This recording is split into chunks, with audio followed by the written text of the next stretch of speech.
Okay. If you like derivations and expositions, today is your day. If not, bear with us. What's an exposition? I don't know. Yud Gimel Midos. So 49b, smack in the middle. So it says, let's go back a few lines. So there's going to be two opinions where you learn the principle that you can't do a double hekish. Hekish means comparison. Learn something out from one comparison and learn something else out. We already had one source, and now Rava has another source. So, background: the bull of the Kohen Gadol, when he makes a mistake. So in that section, he has to bring his livers and his kidneys, and not his animal's livers, kidneys, and diaphragm. It's as if he brought his own, but it's not much. So, and then it says there, you should bring it the same way, all these, the livers, the diaphragm, the liver, the diaphragm, and the kidneys, like you brought the shlamim offering.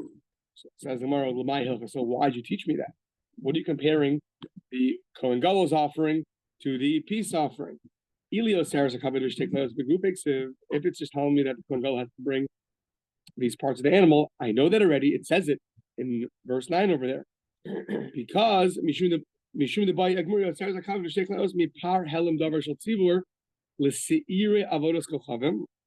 so the reason why we repeat that you have to bring these things like you bring by the peace offering is not needed for itself, because we know that already. Rather, it's needed to teach you about another bull, the bull that's brought when the community makes a mistake based off an erroneous ruling. That bull, what do you bring up? You bring up the liver, the kidneys, and the diaphragm. So it's the reason why I did it like that is because if not, it would be a double comparison, meaning the bull of the Kohen Gadol is teaching you through some shape or form that the bull of a communal offering needs to have its liver, kidneys, and diaphragm brought up. And that teaches you that when you make a mistake in Avodah Zarah, when the community makes a mistake in Avodah Zarah, you have to bring that also. So that's really a double hekish. Well, the Torah specifically repeated it again. You should bring it like you brought the peace offering to teach you that it's that's referring to a bull offering of the communal bull offering, and it's not learned out of a hekish. It's as if it's stated explicitly. And therefore, it's just one comparison: the bull offering of the community to the offering of idol worship. But if it didn't say that, and it was just a double comparison, that'd be a problem. So the gufe looks, it doesn't say it by itself. It's learned out of the bull of the Kohen. That's why it has to say you should bring the liver, the kidneys, and the diaphragm, like you bring by the shlamim, by the peace offering. What's that necessary for? Not for itself, rather to teach you that the bull offering of a community those things have to be brought up, the liver, the diaphragm, and the kidneys. It's as if it's written explicitly in the verse. It doesn't say in the verse, the bull offering of a congregation, you shall bring its body parts. However, it repeats itself to teach you that it's referring to the bull offering. It's like speaking, but without speaking explicitly. You know, if you're rubbing your tummy over and over again, you hope your kid realizes that you're hungry, or something like that, right? You have to say everything else. Right? They're just screaming. So yeah, so it's like it's written explicitly, and therefore the lo nahave davar alam and mehekish, those are melamed behekish, and therefore it's not going to be like something which is learned out of a hekish and then taught through a hekish, because it's not a hekish, rather it's something which is learned explicitly. So the reason why the Torah did this was to tell you that we don't say that you can do a double hekish in the area of sacrificial offerings. So that's Rava's suggestion. Amalei Rav Papa Rava. So why don't we just make it much easier? Why don't you just write explicitly by the section of the communal bull offering what you have to bring? While you leaving it blank over there, writing it in cryptic language over here? Why do you do that? Just write it explicitly by the bull. So look for the gufa below nakish. Just write it explicitly instead of comparing it to the shlamim. Says the Gemara, no, because of the gufa below nakish. If I would write it explicitly and I wouldn't compare like this, I would have thought, I would have exactly thought this point, that I could do a double hekish in the world of sacrificial offerings. Says the Gemara, so maybe you'll say that you could compare. So,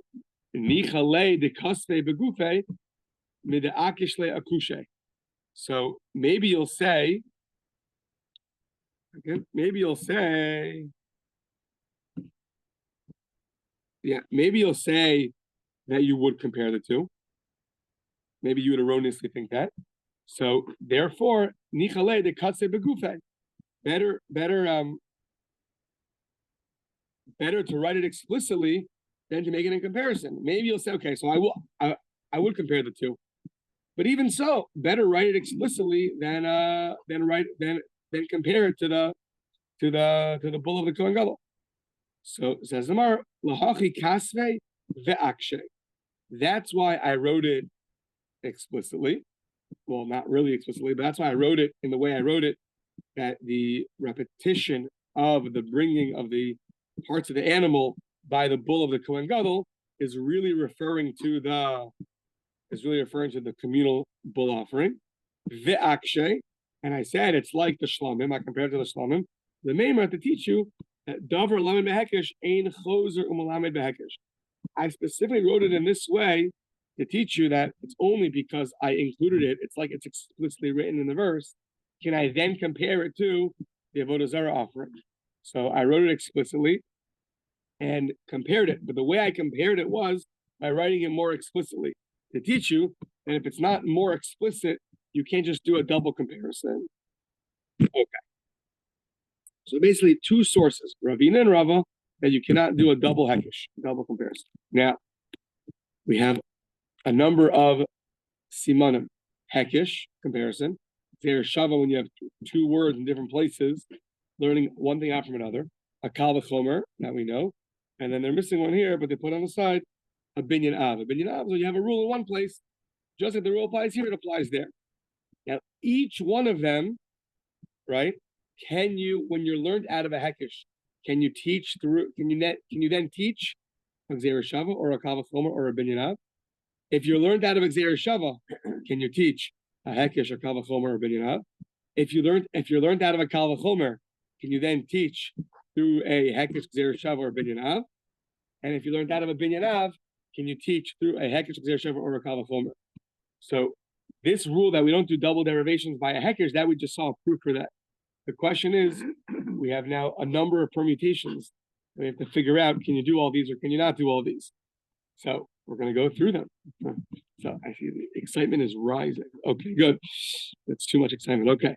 So I would say it's not so much logic, it just proofs back and forth. So it's a little easier in that sense. So davar lamed behekish ein choz or lamed behekish. First thing is hekish. Can't do a double hekish. How do I know? Yomid Rava, Yomid Ravina. That's the first half of the page.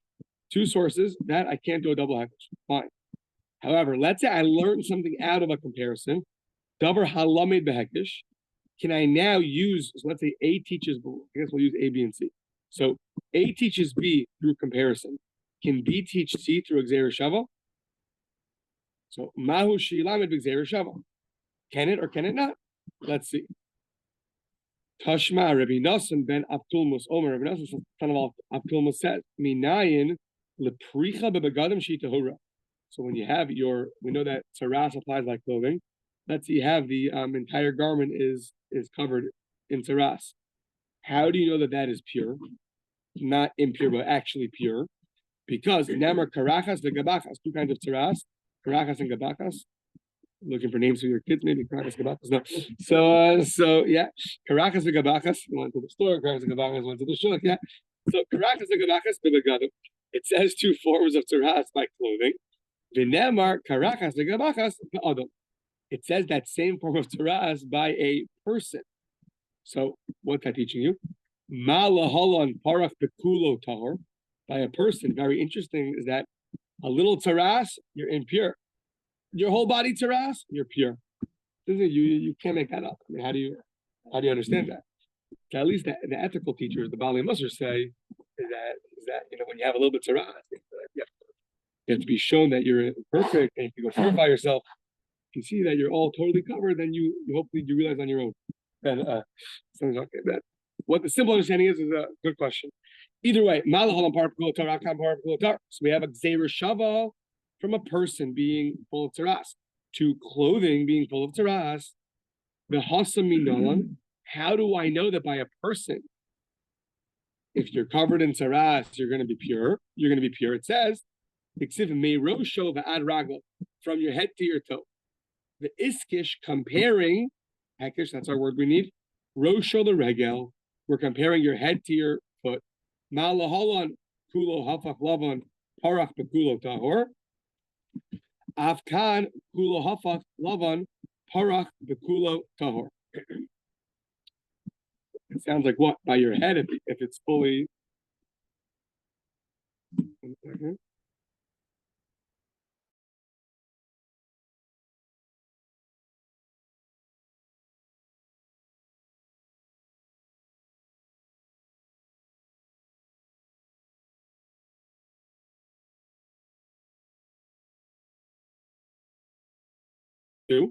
And then we have Gzeira Shava to clothing.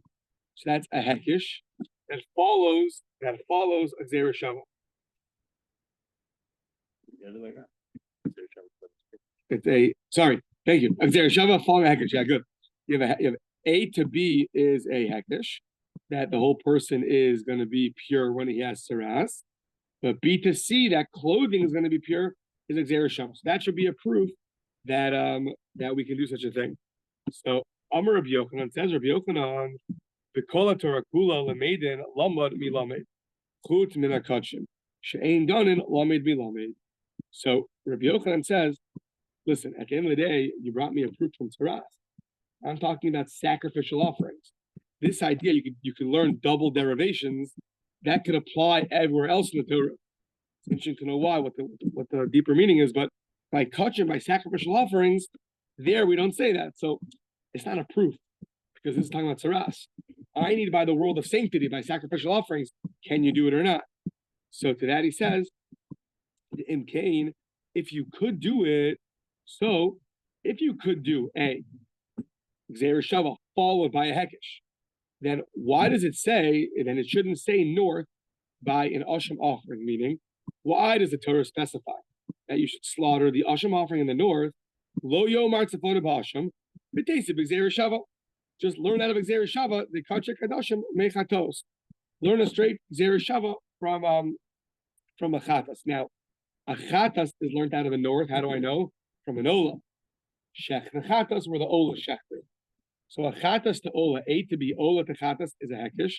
And now we're saying, just teach B to C, a Gzeira Shava of chatas to Asham. So why don't you do that? Why do you specify by an Asham? It should also be in the north. Once you already have a pre-existing Gzeira Shava between Asham and chatas, you can do this halacha.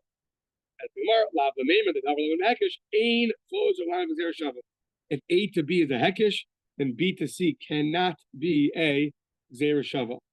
Oh, so that would be our attempted proof. Says the Gemara, no. Maybe the reason why you can't learn a Gzeira Shava from an Asham to a chatas is for another reason. And therefore you need to state by the Asham that it has to be in the north. Not because you can't do this double derivation, hekish to Gzeira Shava, because of another reason. What's that reason?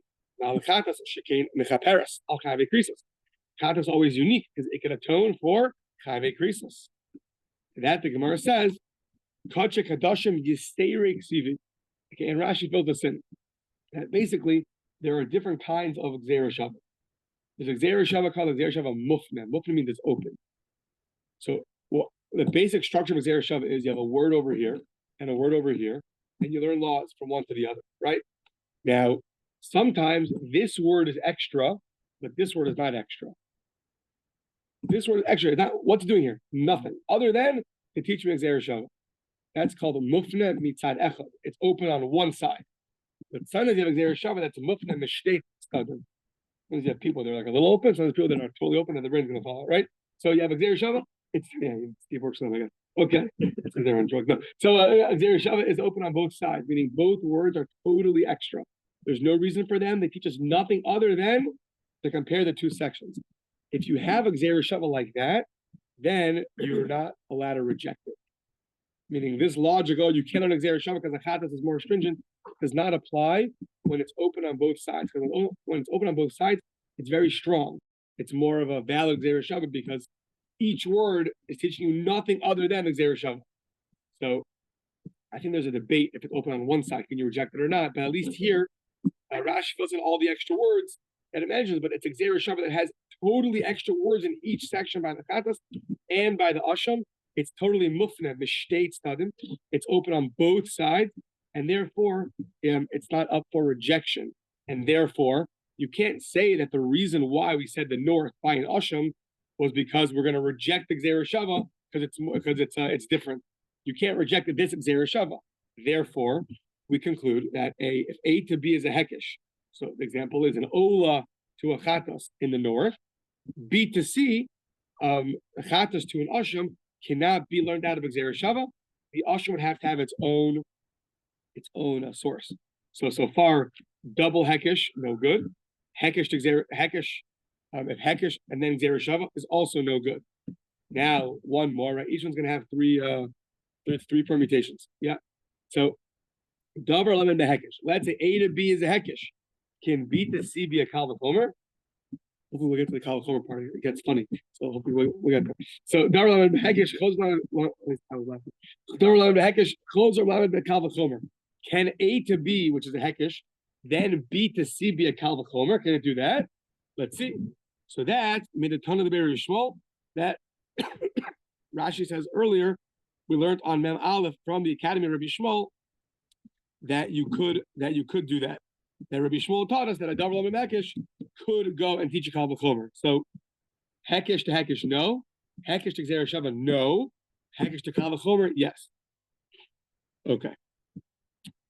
One more, and then we'll go on to the Zereshava parts. Davar lemon behekesh. Let's say A to B is a hekesh. Can B to C be a binyan av? Binyan av is probably the simplest form of derivation. You just have something in one section, and you want to say, it applies here, it should apply there too. It's like the rule, just like you can say this over here, you can apply over there too.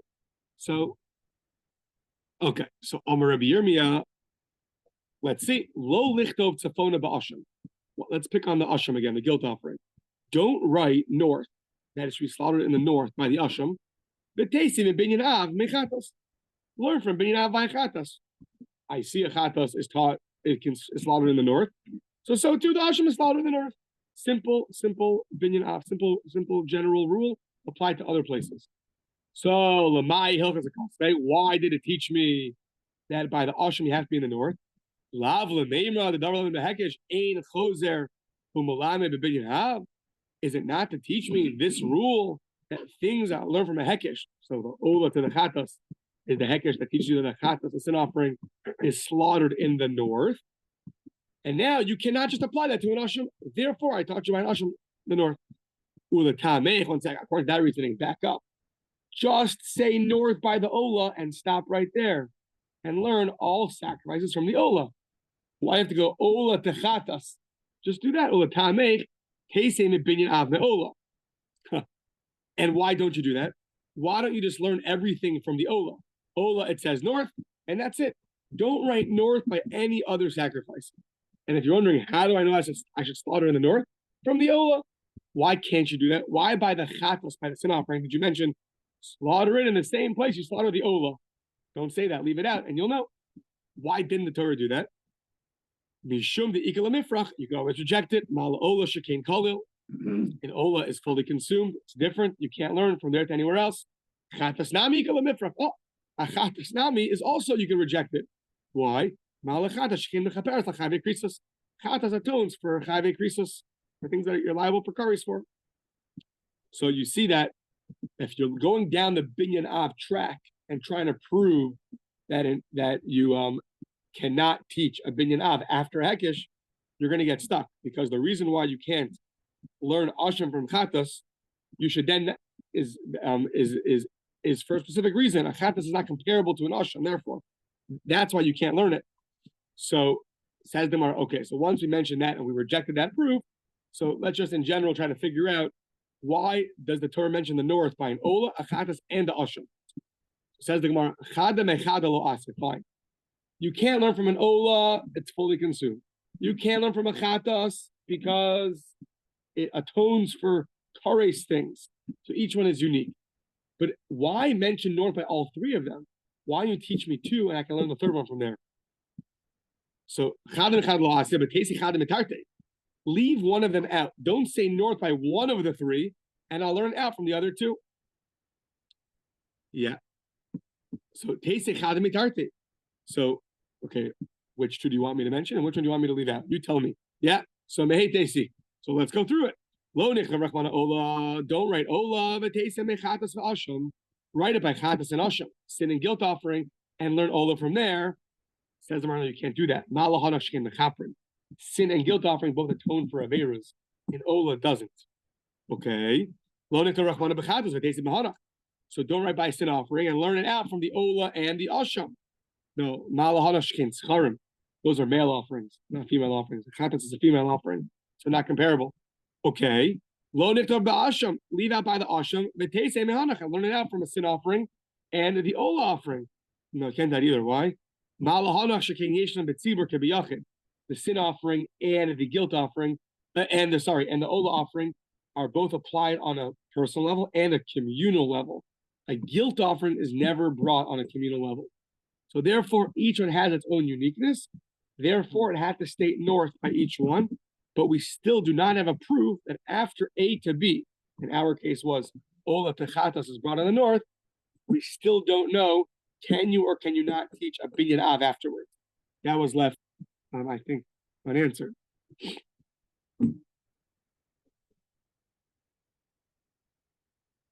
Yeah. Okay, fine. So that ends Hekish. On to the next one. Zer Shava. Just getting started. Yeah. Oh boy. 6:40. Gotta get started. Okay. So never learn Zer Shava. Yeah, don't learn. I got people awake, right? So don't learn Zer Shava. You learn that from Zer Shava. So Mahu Shilam Bakir. So A to B is taught through Zer Shava. Can B to C be taught through a Hekish? Let's see. Amar Papa, Vizos Toras Zevach Hashlamim. The verse compares. Where is it? The verse compares. Yeah, in the 7th chapter of Vayikra, the 11th pasuk. This is the category of the sacrifice of a peace offering. Im ala toda, and then it compares it to a toda. So, what's it compared for? Lamadnu litoda sheba min a meiser. A shlamim offering can be bought through meiser sheni. A Toda offering is compared to a Shalom offering to teach you. You could buy a Toda offering with Ma'aser Sheni money as well. Okay. Mida Ashkan Shalom doesn't be Ma'aser. From the fact that Shalom can be bought with Ma'aser Sheni money, so too the Toda. How do you know that a Shalom can be bought with Ma'aser Sheni money? So Gufayu Minalan, Dichsiv, it says Sham Sham. There's a Gzeira Shava of Meiser Sheni to the Shlomim to teach you that you could buy a Shlomim offering, a peace offering, with Meiser Sheni money. So what do we have? A to B is Gzeira Shava, Meiser Sheni to Shlomim. B to C, Shlomim to Toda, is through a comparison, through a Hekish. So, and what do you see? It works. So, Mari, the Ravina, hold on. Here we go. Ready? A, B, and C. B and C are Kodesh. They're offerings, right? B is a Shlomim. C is a Toda. So the student, the one being derived, B and C, are both Kachim. But A is not Kachim. It's Meiser Sheni. It's not in the sacrificial world. So is that a good proof or not? So he tells them, Meiser Dagan Chulin Ba'almahu. Said Meiser Dagan, Meiser the grains, your Meiser of your grains, that's Chulin Ba'almahu. That's not sacrificial, that's Chulin Ba'almahu. There's no proof from there. The fact that A to B and B to C, but A is not something which is Kodesh, something which is in our section of the Torah. Therefore, it's not a proof. So Amar Amra Lamed Kodesh Umelamed Kodesh. One sec. Amar Le. Yeah, he says back to him. What do you mean? Amar. Yeah. Amar. Lamed Kodesh Umelamed Kodesh. Yeah, you're right, but Lamed Kodesh. Lamed Kodesh Umelamed Kodesh. Yeah, exactly. He says you don't need. I don't care about A. Let A be not sanctity. That's fine. But B and C, the derivatives are still shlamim and toda, and those things are kodesh. Yeah. So he said, I think it's a question. Lamed kodesh umelamed kodesh. Like you need the student and the teacher to be both in terms of sacrificial offerings. No, as long as the two things that are being learned out are sacrificial offerings, you can still answer your question that Xer Shava could teach a hekesh. So he will conclude that. So we'll conclude that in Xer Shava could, if A to B is Xer Shava, B to C could be a hekesh. Yeah. Yeah. Obviously, the one who asked the question, Mar Zutra. Yeah, obviously Mar Zutra held that it's not a good answer because A is not sanctity. I need A to be kodesh to bring a proof. But the other one argues. Yeah, thank you. He argues on Mar Zutra. Okay, so that's Xer Shava to a hekesh. Maybe or maybe not a proof. Now, what about Xer Shava to a Xer Shava? A double Xer Shava. Davar halamed b'Xer Shava. If A to B was taught, B was learned out of Xer Shava. Now sheyilamed b'Xer Shava. Can B teach C through the derivation of Xer Shava? Amar Rabbi Barchama Tanya. So this is by the Toda offering. Toda has 40 loaves of 4 different kinds of breads: unleavened bread, wafer bread, and then bread that's first cooked. Scalded bread. I don't know if scalded, but it's first cooked with water, and then you're going to use it for the bread. And then there's a fourth one, leavened bread. The bagel. Yeah. A bagel, I like that. Yeah, good. So, okay. Now, in the section of the one that is the one that's miru. Okay, let's see. So, Amar Rachama Tanya, soles murvachas lamandu liravucha shaba'a soles. So, there's the fine flour that's used with the meruvachas. How do you do the meruvachas? That's the next one. The revucha is the scalded one. Sorry. The solas meruvachas lamanu the revucha shabasolas. Yeah, we learn out that the scalded one, the bagel one, needs to have fine flour. Okay, so that's what it says. Solas. It says it over there. How do you know chalos minayin? How do you know that the other 3 kinds of breads and matzahs have to need fine flour too? How do you know? Hamad Lomer chalos. It says Xer Shava. And rikikin minayin, the wafer matzahs, the wafer. How do you know that those have to be used with fine flour? Hamad Lomer matzos. It says matzos. So what do you have? Chalos. Matzos. Yeah. So it says it in one section. Xer Shava to a second section. Xer Shava to a third section. In other words, a double Xer Shava. Amrli Ravina Mimai the Matzos Mechalos Gomer. Who said you learn from there? Dilma Me'apa Toner Gomer. Maybe you learn it from the Mincha offering. You learn it from somewhere else, not from here. So El Amarava. Okay, you're right. Another proof. Tanya. So it says by the Kohen Gadol's, yeah, by the Kohen Gadol's offering. What does it say? It says that it's innards. It says v'kirvo u'pirso v'hotzi, that you melamed shemotziu shalim. You have to take its innards and everything inside and remove it out before you burn it. So you have to remove it whole. You take it out whole. Don't cut it up. Before you burn it, it has to be brought out whole. Okay. So maybe you would have thought Yachol Yisrafenu Sholim. Maybe you think you have to burn it when it's whole also, and not just to remove it when it's whole. Namar Khan Rosho Vikrav, Benamar Lahalon Rosho U Krav. It says here the head and the innards, and it says by an Ola offering, the head and the innards. Mala Holland Aydini Tuach. Nituach nowadays in Israel means a surgery, but here it means to be cut up. So just like the Ola offering before it's burnt, it gets cut up. Afkan, so too by the bull offering of the Kohen Gadol will also be cut up before it's burnt. Afkan Aydini Tuach. Says the Gemara, okay, Mala Holland Ayde, Mala Holland Behefshit, Afkanami Behefshit. Maybe you'll think just like there you have to skin it. So to here you should skin it. Kamadlomer, no. The kirvo upirsho. Here it says it's innards. Innards and what and it's residue.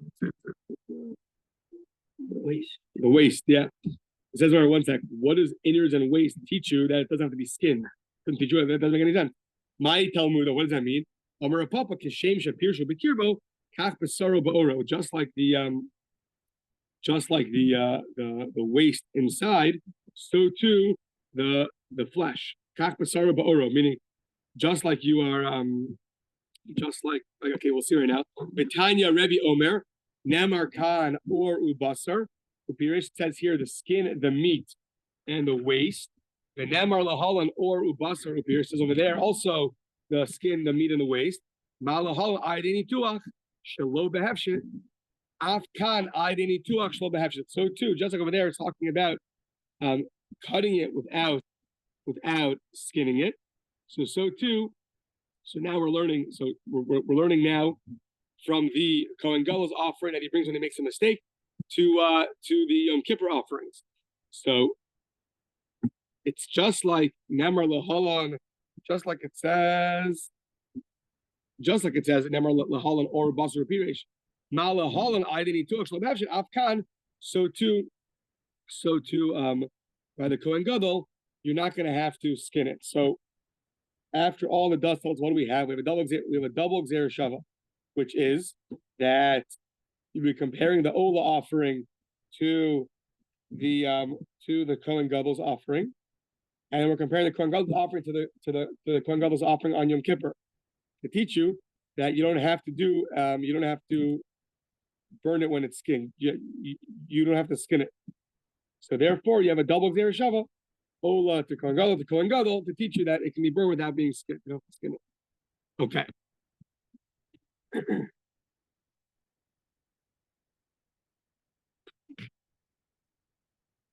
Yeah. So, right. One, just like the Kohen Gadol's offering, you have to cut it up because you learned that out from the Kohen Gadol by making a mistake.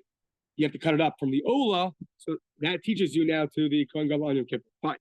A double Gzeira Shava. Now, Davar halamed b'gzeira shava, mahu shilamed b'kal v'chomer. So can a gzeira shava then teach you a kal v'chomer? So A to B gzeira shava, B to C kal v'chomer. So now we're going to use the kal v'chomer to prove. Okay, this where it gets fun, yeah. So just getting started. Okay, so yeah, umah hekesh. So now within the world of derivations, we're going to derive something. So umah hekesh, just like a comparison. She'enu malamed behekesh. It cannot teach once it's been compared to A to B.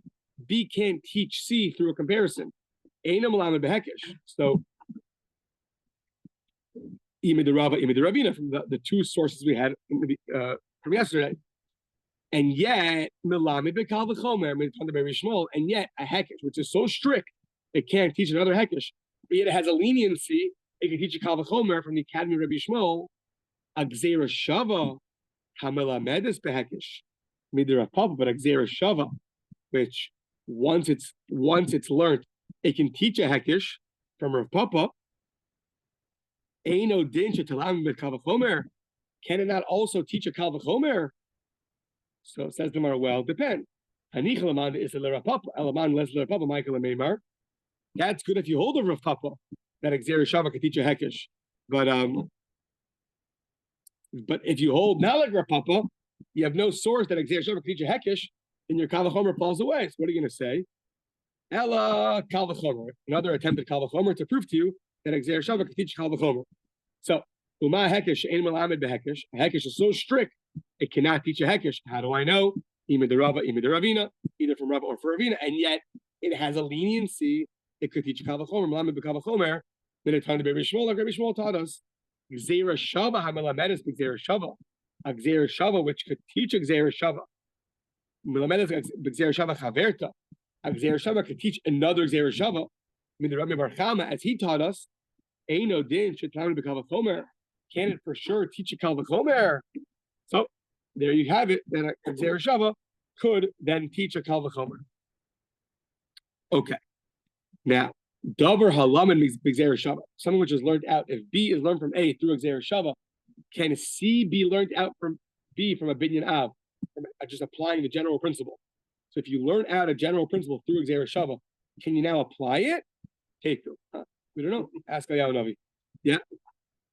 And here it's okay. Here comes the funny part. Yeah. No, not yet. The funny part's coming up soon. Hopefully we'll get there. So the whole thing. Yeah.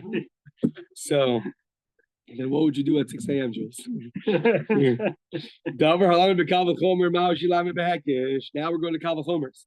So can something learned out through a Kavachomer be go and teach through a Hekish? So Kavachomer. Let's see. We have a Kavachomer to prove our point.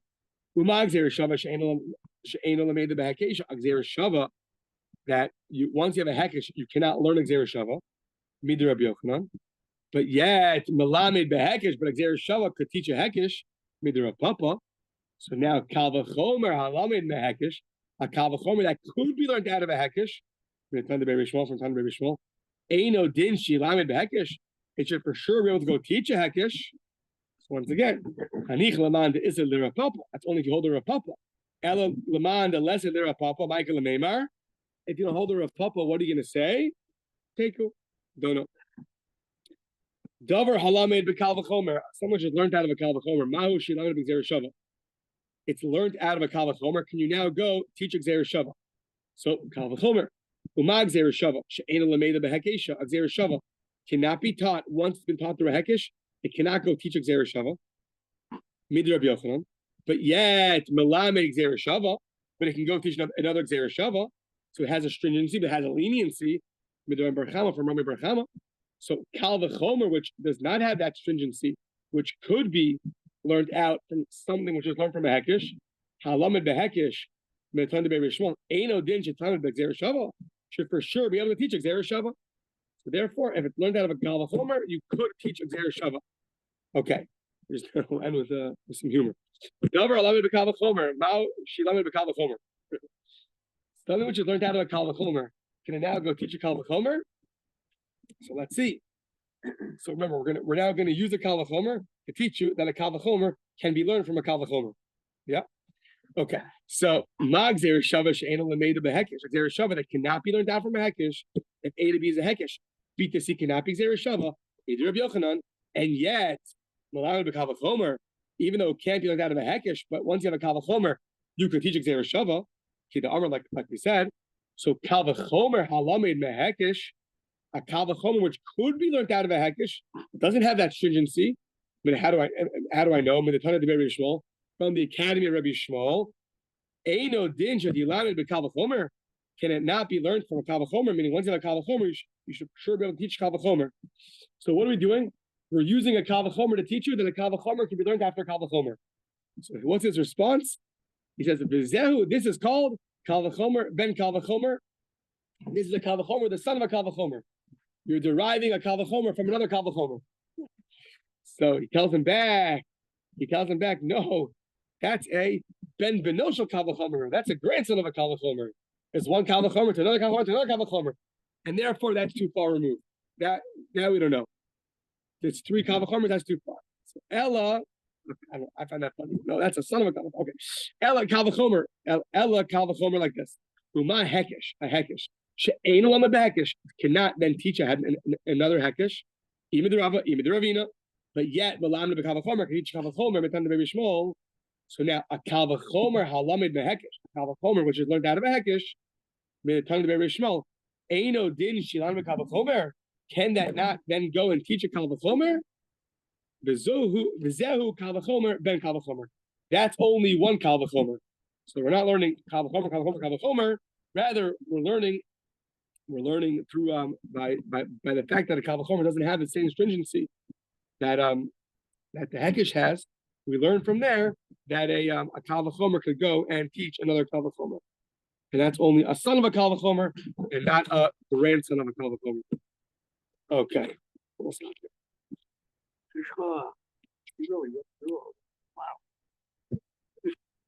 Now you're gonna sound stupid, bro. Huh? No, it's stupid. I didn't prepare, no. It's a scary film.